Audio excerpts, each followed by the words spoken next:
how soon are we going to have this event? Well, how soon? What we're looking for is 2020. Yes. And I'm certain that we've done 90% of what we are supposed to do. And we've done it well. Yes. So we're just waiting for the final decision to be made by the relevant bodies. Obviously, you've just mentioned FIA. Yes.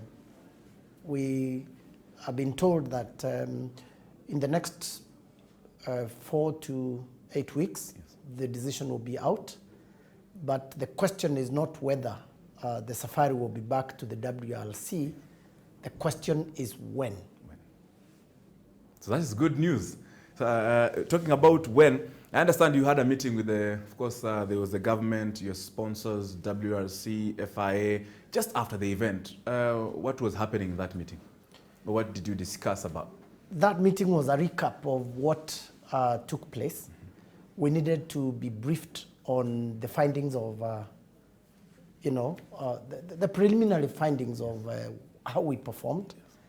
And I don't want to preempt the report, yes, of FIA or WRC, yes, but the truth of the matter is that we performed above the expectations, yes, which to me is a positive thing. And other than that, we have follow-up meetings that will be happening in Europe in the next 1 week or so. Yes. And there are delegation meetings. Mm-hmm. And I don't have the list of the entire crew or the team that is, or the dignitaries that are going to Europe in the next 1 week. Yes. But I can tell you it is a very powerful delegation. Possibly with the top, personality in the Ministry of Sports, mm-hmm, including myself, of course.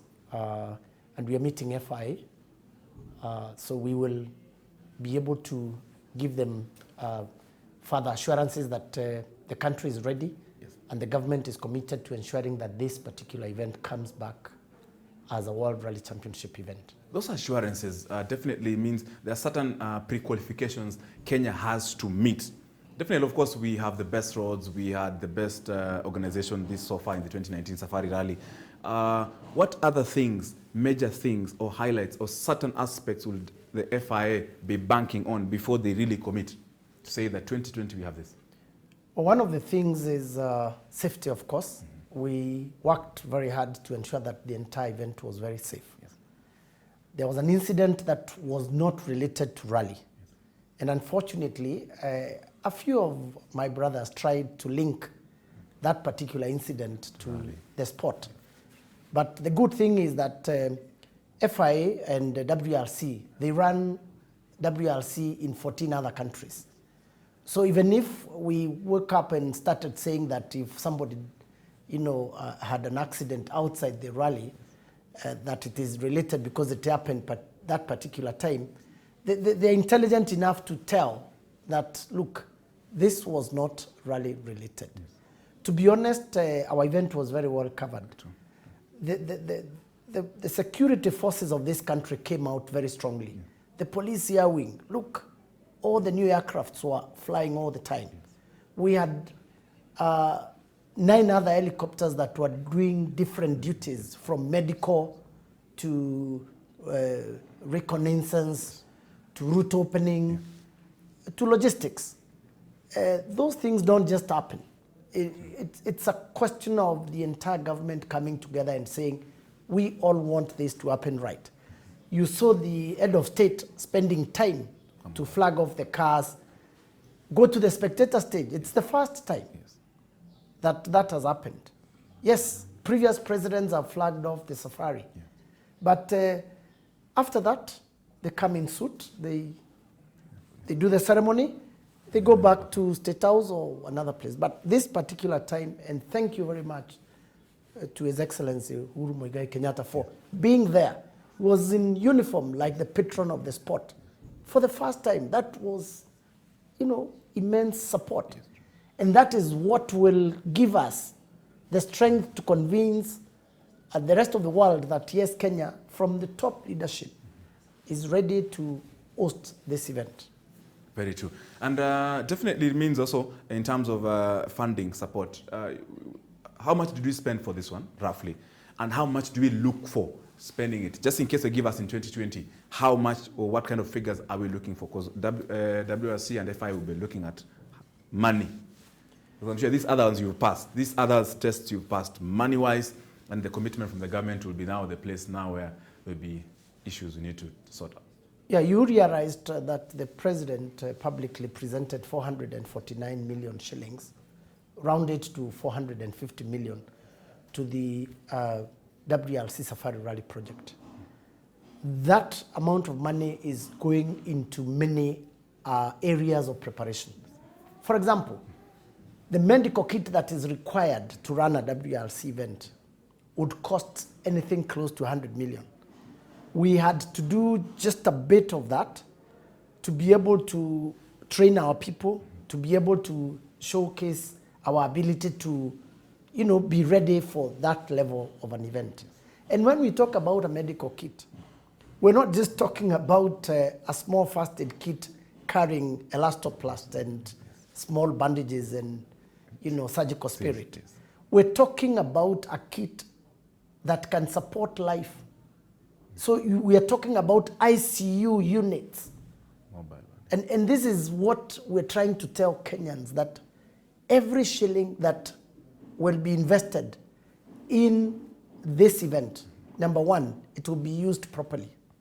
Number two, it will be used on necessities that are mandatory to get to that level. Number three, it will be recouped. This is the only spot where we are saying it's an investment. And we have figures. You invest 500 million, we can get economists to actually value what we get in return. A WRC event will give you a direct injection of 3 billion shillings, direct, nothing to do with advertising or after event benefits and so on, or branding. We're talking about getting a berth for the WRC kit in Mombasa Port. We're talking about running an entire SGR, carrying 56 40-foot containers to Naivasha. This is the language we are talking. We're talking about each team bringing in a minimum of 120 people. We're talking about another 200, 300,000 fans flying into this country just to be part of the safari. Now, a 777 Boeing 300ER carries approximately 420 with the normal configuration. Now tell me, if you're bringing in 300,000 people as fans of the rally, how many 777s do you require here? All these people will buy a visa at the airport. These people will buy fuel. These people will stay in hotels. These people will eat food. These people will tip our young people working in the hotels. This is the language we are talking. These are the economics of the rally. Very true. 2020, 2021, or just soonest, we will definitely have this rally. And of course, Bona CEOs and Chairman of KMSF, thank you very much for actually bringing FIA to Kenya. Thank you for bringing WRC officials to Kenya. There was Michelle Merton, there was Cielsa, it should be Cielsa? Ciesla, yes. Oliver Ciesla. Yes, those of course are some people very notable in the WRC and definitely putting Kenya on the world map. Thank you so much. We'll support you in this, and thank you to the Kenyan government, that's the PS, the Minister of Sports. Bwana Ambassador Kaberia has been very supportive of this, as well as, of course, the CS herself, yes, Ambassador Amina Mohamed, kazi mzuri sana, and all other sponsors, of course, KCB having injected 50 million into the event. KCB, asante sana. Sukumieni Phineas pesa mpaka achanganyikiwe. Thank you so much. Koome Kazungu, thank you for bringing in the KMSF chairman. Kazungu ni mtu ya power sana. Yeye ndo ni mtu ya right hand man wa Phineas. So ukiona Kazungu muona Phineas. Thank you so much, Thank you. CEO, and for making time.